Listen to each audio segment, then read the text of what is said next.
Hello and welcome to another episode of B-Movie Enema the series. I'm Jeff Arbuckle and I'm here with my trusty partner, Nurse Disembodied. Hello, Jeff. And how are you doing today? Now, I have to admit, I'm not feeling all that great for the last week or so. Oh no, what's the matter?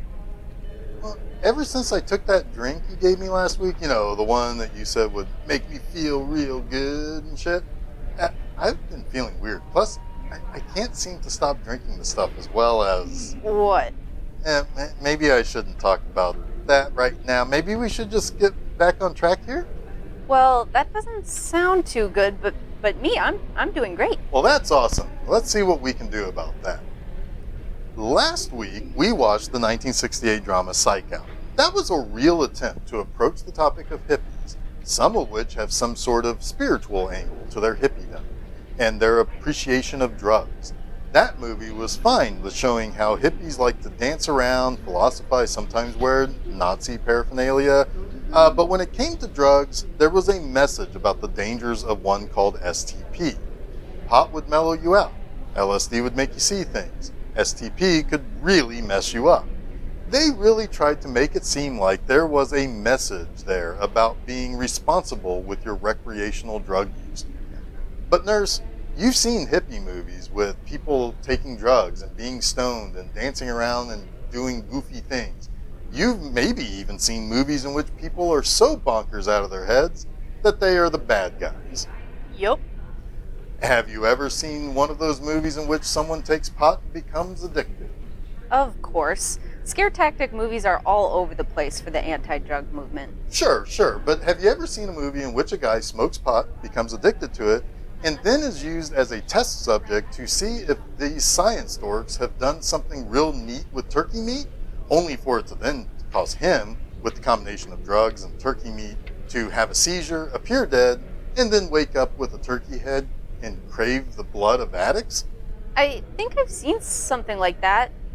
Wait, what? Yep, so our movie this week is Blood Freak. This is a 1972 horror film directed by Brad F. Grinter and starring Steve Hawks. Hawks also co-produced and co-wrote the movie with Grinter. Now, I can't say for sure what the hell is going on with this movie. Grinter and Hawks have created something really mind-bogglingly bonkers with this movie. I'm so confused.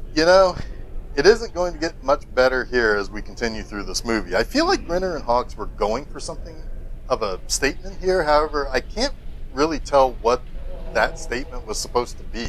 It seems like Grinter, who we will see in this movie as a Greek chorus of sorts, maybe is trying to say something about counterculture or religion or drugs. Hell, I don't know, maybe science? It's hard to say. I will try my best as we go through these acts one by one. Nurse, are you okay? You seem shaken. The guy, he has a turkey head?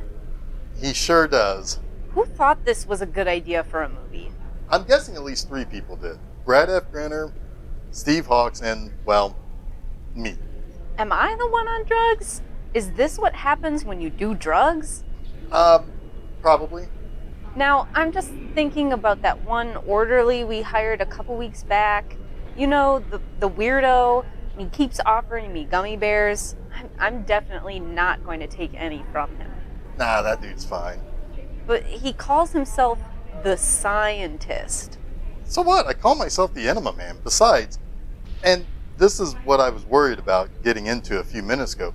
He saw me downing that drink last week, and he said these gummies would be an excellent wave to ride with them. So I took a couple of handfuls with them, and they are,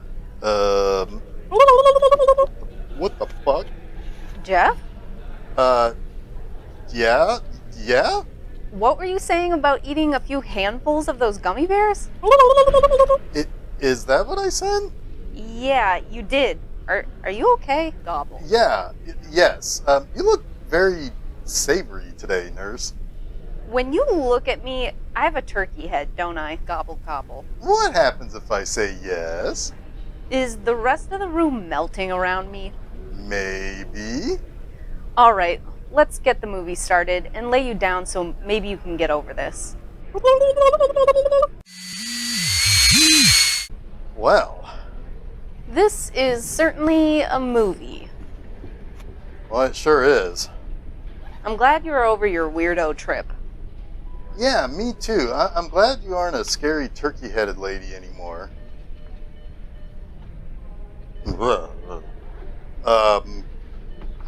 Yeah, so, I guess it was a good thing the scientist had a whole duffel bag of various uppers and downers to even out this trip I'm on. Am I right? Nurse? Nurse? Do we have to talk about Blood Freak? I'm gonna try. God damn it, I'm gonna try. And so, in our first segment before the movie, I alluded to the fact that it's hard to say what Brad F. Ginner was going for here. For Steve Hawks, what's he got to lose?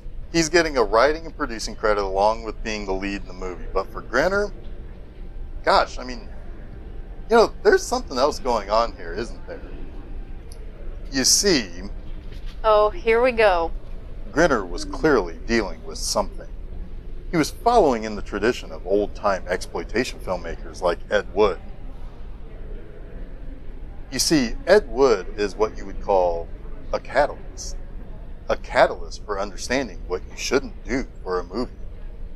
Sometimes you run into an Ed Wood movie at a supermarket, maybe even a pet store.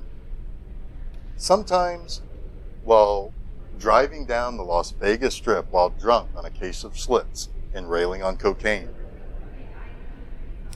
Sometimes you see a cartoonishly large statue of B. Arthur, and it's a catalyst for you to steal that statue, go home, and make her your wife. She's not good for cleaning or cooking, but she fuels your desire. B. Arthur and Ed Wood. Who could resist? Jeff, Certainly Herschel couldn't resist. How could he? No, really. How could he resist? Why would he resist or not? Who is Herschel? Only time will tell. Jeff! What? Oh, I'm probably still not in my right mind, am I? I've uncovered some more stuff about Blood Freak, and I think there's more to this movie than we're giving it credit for. There's depth to a turkey head monster man killing and drinking the blood of drug addicts? Well, I know where we're going here. Its profundity is clear to see. There's a blogspot page called Cinema of the Abstract that posits the idea that Grinner appears to have failed this movie from 3 different angles. From the first angle, this is a bad exploitation film. It's poorly made, and poorly acted, and poorly produced. It's amateurish in every possible way. Another angle this movie is coming into Shitsville from is that this was bought and paid for by a Christian organization of some sort. I don't have a great deal of evidence around who produced this, or if it really was a Christian propaganda film. But our leading lady, Angel, sure is preaching an awful lot. But it's all very shallow, too. Nothing that is being preached is terribly thought-provoking. Shit. Her name is Angel. It's not compelling in any way. It's almost played as a parody of Christians who get a little preachy and become the bore of the party. And finally, this was square in the prime of the Herschel Gordon Lewis era. Notice that our lead character is named Herschel. This movie is not a splatter flick until much later in the movie. So it's not an enticing exploitation film. It fails to make a religious or spiritual way of life seem appealing. It's not gory enough to offset the fucking fact that this guy turns into a turkey monster. Perhaps. Just maybe. That's the deep insight this movie offers. To avoid being a turkey monster, you need to turn to God. Turn away from the devil's lettuce. Give your heart to a good, conservative, kind woman. Live your heterosexual life with 2.3 children and a beautiful lawn. At least one girl on the side, when your wife is not willing to perform her God-given womanly duties Or you could simply... Or you can simply say, fuck all that, and not be a boring jerk at the party. Yeah, or do that. I can attest to that to convince someone to smoke pot by the pool by being a tease, and then calling him a dumbass, and then call him a scaredy cat, so he finally decides to smoke that grass, is Nurse Disembodied's go-to move at parties. All the time. Yeah, trust me. Bikini, long black hair, comely attitude, shit-eating grin, these are all things that get people to smoke pot. It works for me, it works for Nurse Disembodied, and it can work for you too, kids. Just make sure if you're trying to get people to smoke pot with you and you're partnered up with someone, don't wear the same two-piece bikini. That's really embarrassing. Jeez, it was just that one time we both wore our red and yellow polka dot bikinis to get the neighbors to party with us. Will you ever let me off the hook? You know who I don't exactly trust? The scientist who looks like a big, dumb, fat guy and possibly a nerdy Satan? Bingo. Herschel gets a gig at the local turkey farm, which I'm not convinced is not just some pictures of turkeys with a guy off camera making turkey sounds. He's there for, 25 seconds, before being introduced to Dr. Satan and Professor Lard Butt. The moment the old man turkey farm owner leaves the room, the guys offer him a position as a taste tester for some genetically modified turkey meat. I trust these guys' science as much as I do their acting. Oh my god, yes. So, again, obviously this is a pretty amateur production here. If this was totally funded by a church as an anti-drug movie, then I'm guessing almost everyone working in this movie came from the church. However, Grinner and Steve Hawks worked prior to making Blood Freak. Speaking of our Mirror Universe Elvis Presley Johnny Cash love child, Hawks was actually born as Steve Sipek. He was Croatian and relocated to Canada in the late 50s. He pretty much made all his B-movies under the stage name of Steve Hawks. He appeared in a couple of Tarzan movies, but his life outside the movies took a weird turn. When you say something took a weird turn while also talking about the movie Blood Freak, I'm not sure what to make of it. Well, just hang tight here. Hawks was burned while making a movie when an accident on set created a fire and he was tied down. A lion that was in the film was trained to remove his bonds for that scene. So while he was burned on over 90% of his body, he was forever grateful to the lion. To show his gratitude for big cats, he became a zookeeper for large and exotic animals. He would do this in the state that you suspect people to do this in, Florida. That doesn't surprise me in the least. Of course it shouldn't, but guess what? There was drama. There was drama. He was arrested in 2012 for not having proper permits. This stemmed from a Bengal tiger of his having escaped and needed to be put down by the authorities. Later, Hawks would admit that making Blood Freak was a low point in his life. Why are we talking about all this boring stuff? What do you mean? That's how this show works. A guy tells boring facts about a movie while trying to pull off some comedy. We're not just going to blow past the whole thing with Anne wondering what her and Turkey Head Herschel are going to do when they have kids? We are definitely not. So the big acting moment here for Dana Cullivan, who plays Anne, is her just rattling off some of the most vapid concerns about the future as Herschel has come to her with a turkey mask on his head, pleading for help. But Jeff, what would happen if they get married? I know. What will their children look like? What if they look like their father? What would people say about that? How will their love survive? Now, my favorite thing about the scene is the immediate thought that I had. Anne and Herschel basically just met 2 days before. They had sex yesterday. He got a job and turned into a turkey head. Meanwhile, she's fantasizing about them getting married and having kids. If I was that big old turkey, I'd be like, no thanks, I'm fine like this. Really, I'm good. I'm just gonna go and kill some people. See you around, kiddo. Yeah, I thought Anne was the bad girl. Wasn't she all about the pot and the sex? Right? I mean, what kind of Christploitation movie are you trying to sell us here, Blood Freak? Angel should be the girl Herschel wants to be with. She should be shining God's love or whatever all over him in his big old turkey head. Anne should be the one who has to learn the lesson about her ways and be punished for leading Herschel down this path to turkeydom. What's the deal here? Don't these people know anything about anything? I think you answered your own question. Fair enough. Let's get back to this conclusion where there is some gore to be had as Herschel feeds his bloodthirsty appetite on stoner kids all over Florida, as most Floridians do.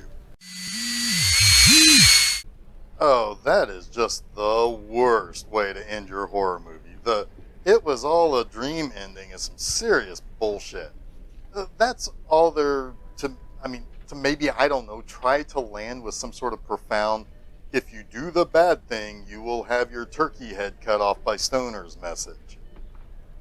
It's a cautionary tale, but how can you do the it was all a dream thing when you literally had other perspectives being shown in part that was supposed to be a dream?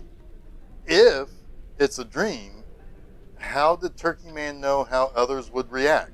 Why would they all be trying to help him instead of making fun of him or make it so that he's made to be treated even worse, because that would really be a good nightmare type of thing to be the catalyst, as Grinner says, for him to change. I'm not sure this movie could cash the check its big turkey head wrote. Good God, no. It's like it couldn't even figure out its own narrative. In one regard, it's a guy in a turkey mask. It's a batshit movie that is really pretty terrible.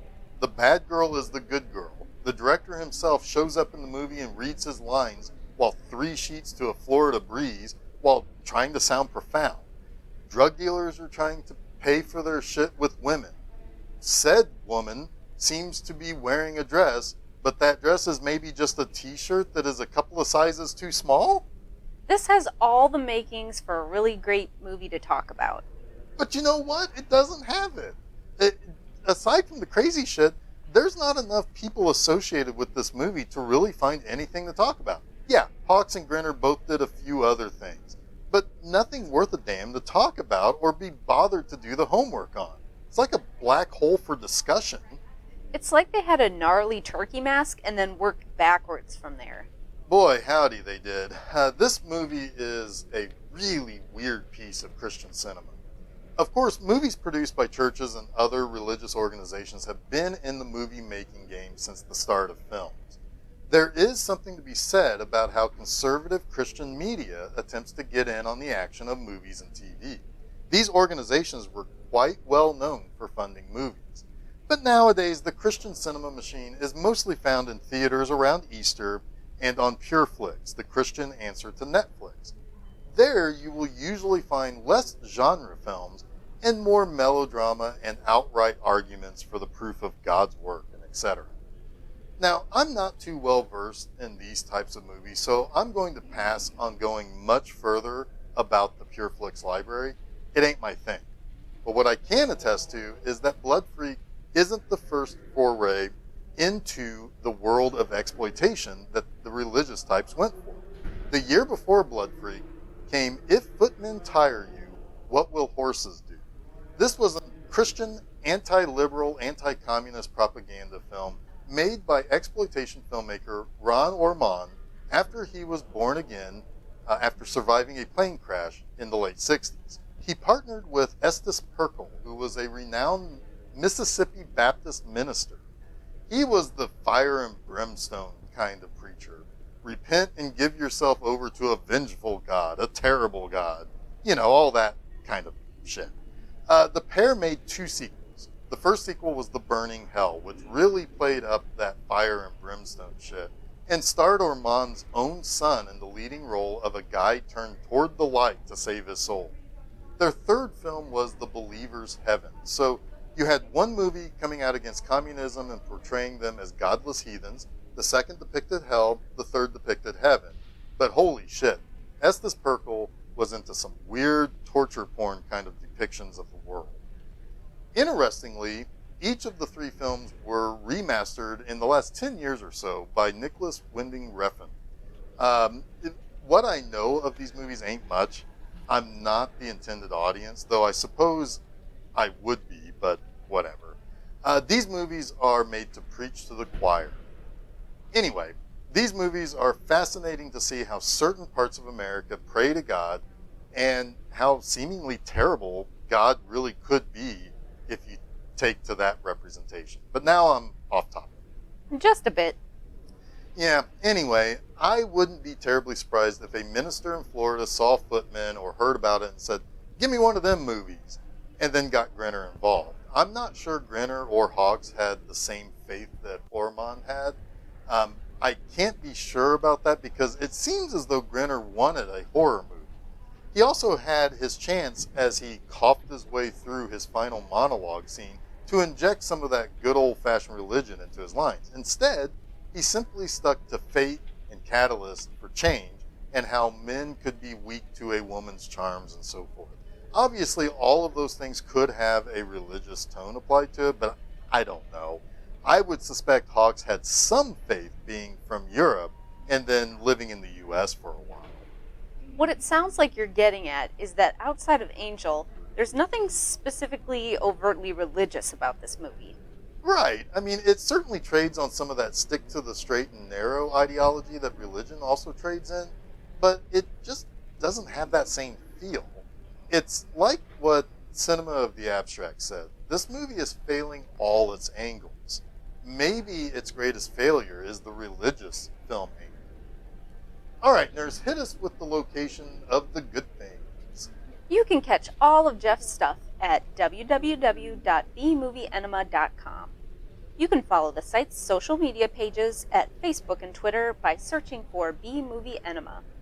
New articles are released every Friday morning, and you can also subscribe to B-Movie Enema on YouTube so you can stay up to date with each of the episodes of B-Movie Enema the series, as well as see some clips from movies that Jeff uses in his articles.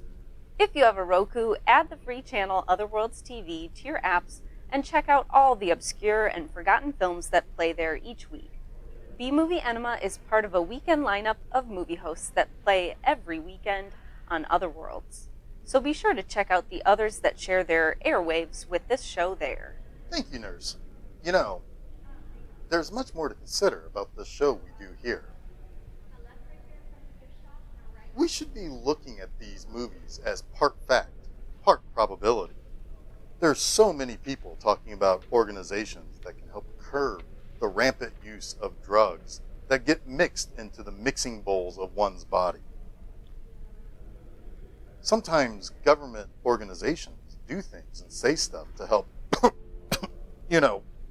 keep people from putting untested turkey into their sandwiches. Like this cigarette, for example. Is it fact? Is it even probable? Is it even a drug? Is it the disguise for a bad movie that will now live on in my body? Is it possible that I will never know? I can't say for sure. I just know that what I'm trying to say probably sounds good. Or not. Maybe it makes me sound like a moron. Whatever it does do, it probably is meaningless in the grand scheme of things. And that is maybe what you should put in your pipe and smoke, along with your perceived destinies or something.